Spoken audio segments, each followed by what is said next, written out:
Le 27 août, après la clôture de Wall Street, Nvidia va publier ses résultats trimestriels. Vous le savez, on le sait, tout le monde est au courant.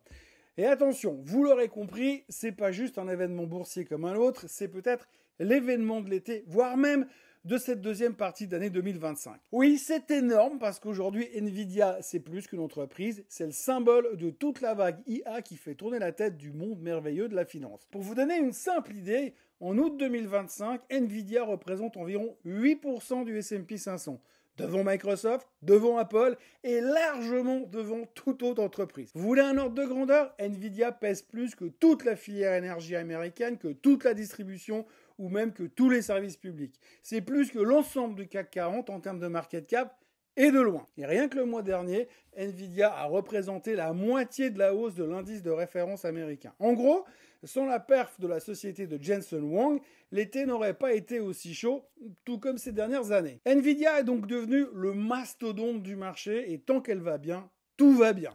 Le jour où ça va flancher, ça sera très compliqué. Alors je ne vais pas peindre le diable sur la muraille dans cette vidéo, mais juste être simplement factuel pour qu'on se rende bien compte de la taille de la société. Et surtout que l'on prenne bien conscience de son poids dans les indices, dans les ETF, dans les fonds. Et pourquoi ce mercredi 27 août est hyper important pour Nvidia, pour ses actionnaires, mais également pour l'ensemble du marché. Si je devais vous donner une idée de l'importance de cet événement, ce rendez-vous est presque plus important que la réunion de la Fed. Parce que si Nvidia ne donne pas ce que le marché attend, si la guidance est molle, si Blackwell prend du retard, si la marge se réduit, alors c'est pas seulement l'action Nvidia qui va trinquer, c'est tout le reste du marché qui va cotiser. Bref, le 27 au soir, oubliez la Fed, oubliez Trump, oubliez même Powell, l'inflation ou les taux, le seul banquier central qui va compter, c'est Jensen Huang. Bienvenue dans ce Morning Bull Live spécial Nvidia, je suis Thomas Vaillet et nous sommes le mardi 26 août 2025 et demain soir, dans 18h,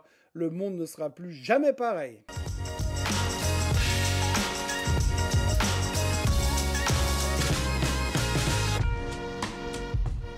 Alors avant toute chose, ce que vous allez entendre et voir dans cette vidéo n'est pas un conseil financier, c'est mon avis, mon analyse et parfois mon humeur du jour. Par contre, si vous voulez comprendre la bourse, là, vous êtes au bon endroit. On va donc commencer par la base et se demander qui est Nvidia. Alors si vous pensiez que la société ne fabriquait que les cartes graphiques pour jouer à Fortnite, c'était vrai. Mais en 2010, aujourd'hui Nvidia c'est le fournisseur officiel de carburant de l'intelligence artificielle. Ces puces, qu'on appelle des GPU, ne sont plus destinées à vos PC ou à vos consoles de jeux, mais à des data centers géants qui consomment plus d'électricité qu'un petit pays et qui en sont à acheter des réacteurs nucléaires pour se gaver de mégawatts. Imaginez des espèces d'immenses cuisines industrielles, ce sont ces fameux hyperscalers qui croissent à la vitesse de la lumière et qui signent des contrats à coups de milliards toutes les semaines. Tous ces nouveaux monstres ont besoin de fours ultra puissants pour faire tourner leurs recettes d'intelligence artificielle. Et devinez quoi?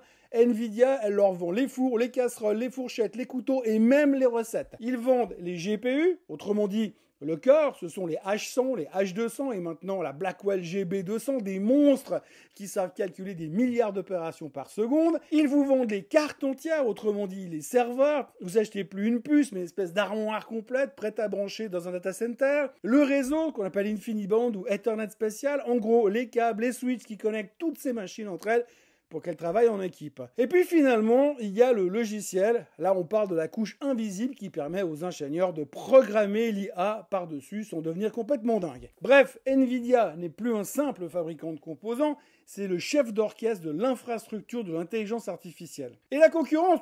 La concurrence, elle est encore vachement loin derrière. Elle est là, bien sûr. Elle s'appelle AMD, elle est chinoise, mais elle est loin, loin derrière. Parlons maintenant un peu des attentes, de ce que le marché veut entendre ou pas. Si on devait se rattacher aux punchlines importantes, autant vous dire que Wall Street adorerait entendre des choses comme on continue de vendre comme des fous !» Oui, parce qu'à l'instant où je vous parle, le consensus est autour de 45,8, 45,9 milliards de dollars de revenus, soit l'équivalent du PIB de la Croatie en 3 mois. Mais il faut aussi noter qu'on aimerait bien entendre « on gagne encore plus d'argent qu'avant ». Aujourd'hui, le bénéfice par action est attendu autour des 1 $. Et puis surtout, alors, on serait fou de joie si Jensen Huang venait nous dire « c'est trop cool, on va encore accélérer au trimestre suivant ». Et ça, c'est la fameuse guidance du Q3, la clé de voûte des résultats, mais qui reste très, très subjective à interpréter. Nvidia, en gros, aujourd'hui, c'est l'équipe qui vient de gagner la Ligue des Champions 2 années de suite. Les supporters ne se contentent pas d'une victoire en quart de finale, ils veulent la coupe, toujours la coupe et encore la coupe. Et si l'équipe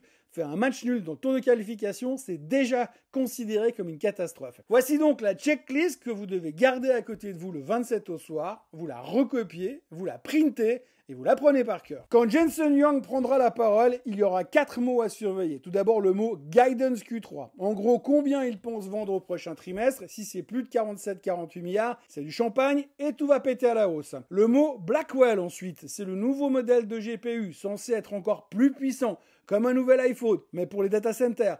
Tout retard ou tout problème et le marché risque de paniquer. En revanche, si tout va bien, bien sûr, ça va péter à la hausse. Le mot marge brute. En gros, combien Nvidia garde sur chaque dollar de vente. S'il dit 72%, ça veut dire qu'ils vendent leurs puces comme des sacs à main Hermès. Le prix est exorbitant et complètement débile. Les clients le savent, mais ils se battent quand même pour les avoir. En revanche, si les marges sont en dessous de 70, ouch. Et puis finalement, le mot Chine. C'est un peu le mystère de ce côté-là. Le gouvernement américain a interdit à Nvidia de vendre ses puces aux Chinois, puis leur a autorisé moyennant des taxes de débile mental, et puis maintenant, en théorie, ils peuvent les vendre, mais c'est les Chinois qui les veulent plus. Nvidia a demandé récemment à plusieurs de ses partenaires de stopper la production destinée à la Chine. L'explication qui sera donnée mercredi soir pourra donc être importante aussi. Pour l'instant, c'est plutôt silence radio.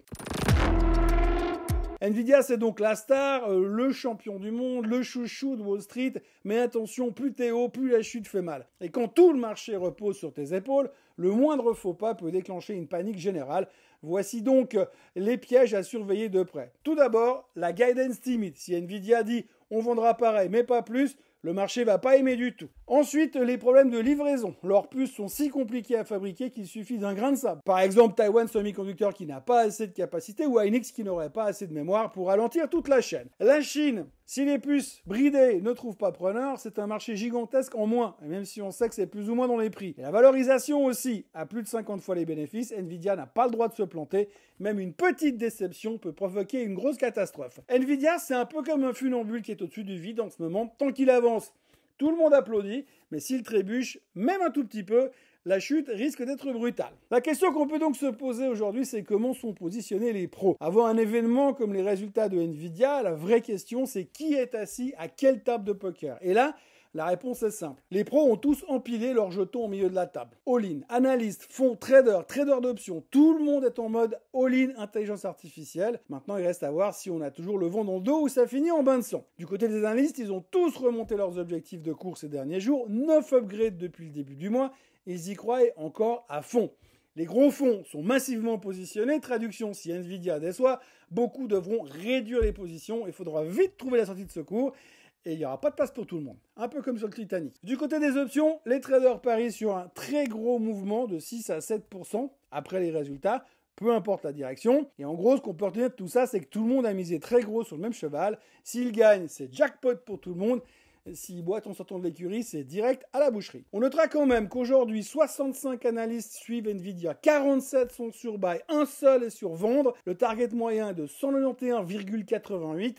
Le plus optimiste parie sur 250 et le plus pessimiste vise les $100. Il ne vous reste donc plus qu'à choisir votre camp. Pour finir, on va essayer de résumer ça au plus court. Qu'est-ce qu'il faut avoir pour que Nvidia parte à la hausse? Tout d'abord, un chiffre d'affaires meilleur que prévu, plus une guidance qui dépasse les attentes. Ça, c'est l'évidence même. Des annonces claires et rassurantes sur Blackwell, du style « tout va bien ».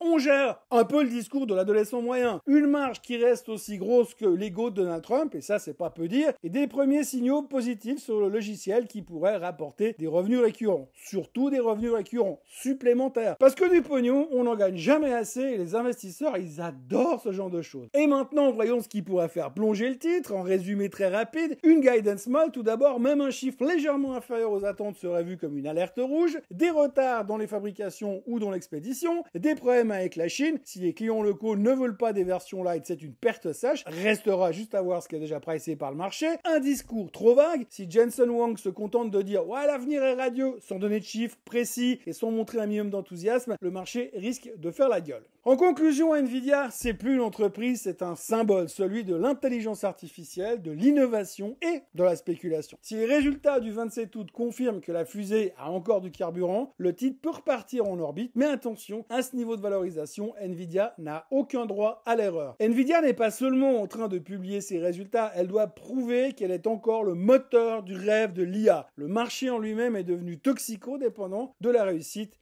de Nvidia. L'hyperconcentration dans laquelle nous sommes est impressionnante, spectaculaire, mais il y a en même temps quelque chose de terrifiant à devoir nous en remettre presque uniquement à une seule publication trimestrielle pour savoir si le bull market est toujours vivant et si le FOMO continue de garder la main. Le 27 août, c'est donc le soir où l'avenir de la hype IA se jouera en direct. Voilà, maintenant vous avez tout pour vous préparer à la publication des chiffres de Nvidia. Moi je vous ferai un état des lieux dans la nuit du 27 au 28 août, histoire de se préparer à l'ouverture du lendemain. Alors n'oubliez pas de vous abonner à la chaîne Swissquote en français, de liker cette vidéo, de la partager et surtout d'activer la cloche pour ne rien rater des prochaines vidéos. Nous, bien sûr, on se revoit tout à l'heure pour un nouveau Morning Bull Live. D'ici là, bonne fin de nuit.